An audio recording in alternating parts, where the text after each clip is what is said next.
जय श्री कृष्णा। धार्मिक व्रत कथा में आपका दिल से स्वागत है। आज हम सुन रहे हैं मौनी अमावस्या की व्रत कथा, पूजा विधि, व्रत का महत्व। मौनी अमावस्या अपने नाम के अनुसार ही मौन और साधना का व्रत है। हम हर दिन जाने अनजाने कितनी ही बातें बोल जाते हैं, इससे लोगों का मन भी आहत होता है। अपनी कई बातों को लेकर हम बाद में अफसोस तो करते हैं, लेकिन साधना के लिए मौन परम आवश्यक माना गया है। गृहस्थ हमेशा मौन व्रत नहीं रख सकते, इसीलिए एक दिन निर्धारित किया गया है जिसमें गृहस्थ को आत्म शुद्धि के लिए मौन व्रत का संकल्प लेना चाहिए और मौनी अमावस्या पर संभव हो तो पूरे दिन मौन धारण करें। मानसिक रूप से भगवान शिव और विष्णु की आराधना करें अथवा स्नान करने से पहले मौन धारण करें। स्नान के बाद ही कुछ बोले। दिन भर कोई भी ऐसी बात न कहे जिससे किसी का मन आहत हो। मौनी अमावस्या की सबसे बड़ी बात यह है कि माँ कृष्ण चतुर्दशी के अगले दिन आता है और माँ कृष्ण चतुर्दशी को शिव का विवाह माता पार्वती से तय हुआ था और अगले ही दिन मुनियों, ऋषि मुनियों, देवी देवताओं ने शिव साधना के लिए उनकी उपासना की थी और भगवान विष्णु ने देवी माता पार्वती भाई बनकर उनके विवाह संबंधी कार्यक्रम भी भाग लिया था। इन सबसे अलग मौनी अमावस्या की कथा यह है कि सागर मंथन के समय जब असुर अमृत कलश लेकर भाग रहे थे, तब इसी दिन अमृत की बूंदें छलककर प्रयाग सहित कई स्थानों पर गिरी। इसीलिए मौनी अमावस्या पर प्रयाग सहित अन्य तीर्थ में स्नान करके दान पुण्य से कई गुना लाभ मिल सकता है। माघ मास में तिल, ऊनी वस्त्र, घी का दिन बहुत ही पुण्यदायी होता है, इसीलिए मौनी अमावस्या पर इन वस्तुओं का दान जरूर करना चाहिए। यह जरूरी नहीं कि आप बहुत दान करें, लेकिन अपनी श्रद्धा और क्षमता के अनुसार थोड़ा दान तो आप कर सकते हैं। इससे भगवान शिव की कृपा हमें मिलती है। व्यक्ति मृत्यु के बाद मौनी अमावस्या के दिन मनुष्यों के धरती पर लाने वाले प्रथम मनुष्य मनु ऋषि का जन्म हुआ था और मनु ऋषि के नाम से इस व्रत का नाम मौनी अमावस्या पड़ा था। मौनी अमावस्या की अब हम कथा सुनते हैं। प्राचीन काल का समय था। एक ब्राह्मण का परिवार था जो कि कांचीपुरी में रहता था। पति पत्नी दोनों ही बड़े धर्मात्मा थे। पूर्व अपनी गृहस्थी चलाते थे। इनका नाम था देवनिवासी। देवस्वामी इनकी पत्नी का नाम था धनवंती। इनके 7 पुत्र और एक पुत्री थी जिसका नाम था गुणवंती। जब गुणवंती बड़ी सयानी बड़ी होगी तब देवस्वामी ने धनवंती से कहा कि अब विवाह का समय आ गया है, हमें वर देखना चाहिए। ब्राह्मण ने अपने छोटे पुत्र को बहन गुणवंती की कुंडली दिखाई। कहा कि ये कुंडली किसी ज्योतिषी को दिखा लाओ जिससे गुणवंती का विवाह की बात आगे चल सके। ज्योतिषी को कन्या की कुंडली दिखाई दी और उसने बताया विवाह होते ही कन्या विधवा हो जाएगी।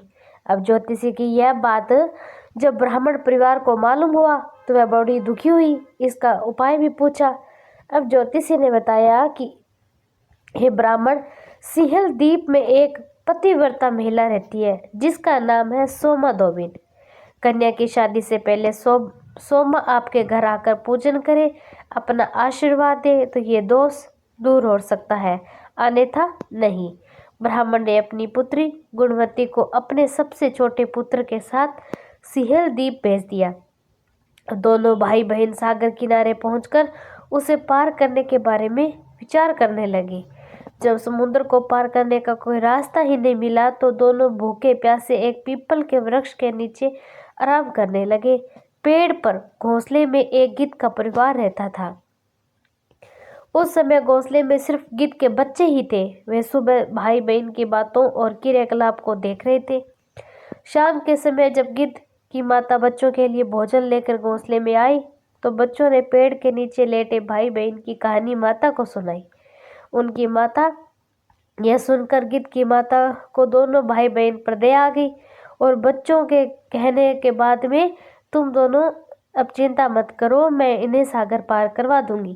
बच्चों ने माता की बातों को सुनकर बड़ा ही खुशी खुशी भोजन किया। अब गिद्ध की माता बच्चों को भोजन कराकर दोनों भाई बहन के पास आई और बोली कि मैंने आपकी समस्या को जान लिया है, आप चिंता मत करिए, आपकी समस्या का निदान मैं कर दूंगी, आपको सोमा धोमन के पास पहुंचा दूंगी। गीत की बातों को सुनकर दोनों भाई बहन को मन में आनंदित हो गया। उन्होंने वन में मौजूद कंदमूल खाकर रात काट ली और सुबह होते ही गिद्ध ने दोनों भाई बहन को समुद्र पार करवा दी। सिंहल द्वीप में सोमा धोमन के घर दोनों पहुंच गए। अब गुणवंती सोमा धोबन के घर पास में जाकर रहने लगे, छुपकर रहने लगी। हर दिन सुबह होने से पहले गुणवंती सोमा का घर लीप देती। एक दिन सोमा ने अपनी बहू से पूछा कि प्रतिदिन सुबह हमारा घर कौन लीपता है। बहू ने प्रशंसा से कहा और लोभ से कहा, हमारे अलावा यह काम और कौन करेगा।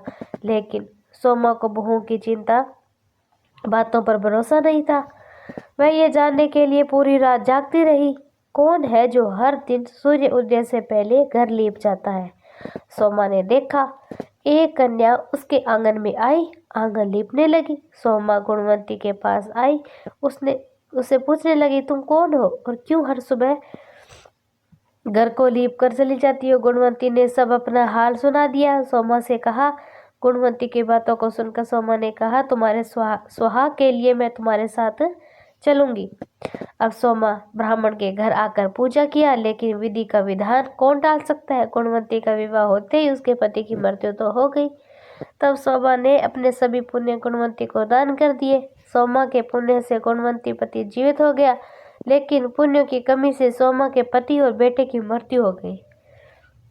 लेकिन सोमा ने अपना घर छोड़ने से पहले बहू से कह दिया था कि मेरे लौटने तक पहले अगर मेरे पति या बेटों को कुछ होता है तो उनके शरीर को संभाल कर रखना। बहू ने सास की आज्ञा को मानकर सभी के शरीर को संभाल कर रखा। उधर सोमा ने सिंहल द्वीप लौटते हुए रास्ते में पीपल के वृक्ष की छाया में विष्णु जी की पूजा कर 108 बार पीपल की परिक्रमा कर पुण्य के प्रभाव से सोमा के घर लौटते ही उसके पति और बेटे फिर से जीवित हो गए थे।